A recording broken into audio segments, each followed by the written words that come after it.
তারপরে আর আরেকজন বাকি আছে সেই সময় প্রধান নির্বাচন কমিশন। এরপরে আসবে আমি মনে করি তারও সম্পদ হিসাব থাকা উচিত, কিন্তু তারও এরকম অনেক অবৈধ সম্পদ আছে। আর তৎকালীন ডিসি যারা এই নির্বাচনটা গোয়া নির্বাচনটা অবৈধ নির্বাচনটা ভোট নির্বাচনটা ডিসি এসপি ওদেরও বোধহয় তাদের সম্পদের তদন্ত করা উচিত। আমার মনে হয় কিছু তো জাতি সান্ত্বনা পাবে এবং বেনজির সাহেব কেন সরকারের পক্ষে এত তৎপর ছিলেন 18 সালের নির্বাচনে বা র্যাবের প্রধান থাকা অবস্থায়, কারণ সরকার তাকে সুবিধা দিয়েছে, বেনিফিট দিয়েছে। একটা পুলিশ অফিসার তো এত টাকার মালিক হওয়ার কথা না, এত সম্পদের মালিক হওয়ার কথা না।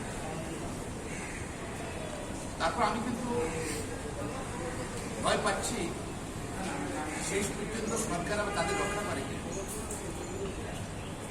আওয়ামী লীগ সরকার একটা গুণ আছে, তারা তাদেরকে সাহায্য করে অবৈধ কোনো কাজে, বিশেষ করে নির্বাচন ওদেরকে প্রতিষ্ঠানটা হয়তো সেগুলি থেকে আবার তাদেরকে খালাস করে জানে দুদক থেকে কিন্তু সিজ করেছে সম্পত্তি।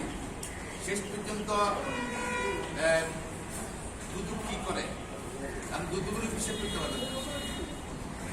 ইংল্যান্ডে যেরকম এই বৃষ্টি এই রোদ আন্তর্জাতিক, বাংলাদেশ দুদকে একই অবস্থা।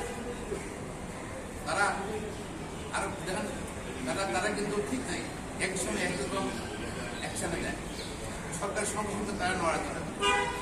তো আমি মনে করি আরো যারা কর্মকর্তা আছে, বিসিসি আছে, নির্বাচন কমিশন আছে, সেই সময় তাদের ব্যাপারে তদন্ত উচিত এবং দেশের গণতন্ত্রের স্বার্থে এবং আমাদের আইন শৃঙ্খলা বাহিনীর আমাদের রাষ্ট্রীয় যেসব সংস্থাকে সরকার অবৈধভাবে ব্যবহার করেছিল ক্ষমতা রাখার জন্য 18 সালে, তাদের ব্যাপারে তদন্ত উচিত এবং 24 সালেও যেসব প্রধান নির্বাচন কমিশন সহ এবং আইন শৃঙ্খলা বাহিনীর কর্মকর্তারা যারা জড়িত আছে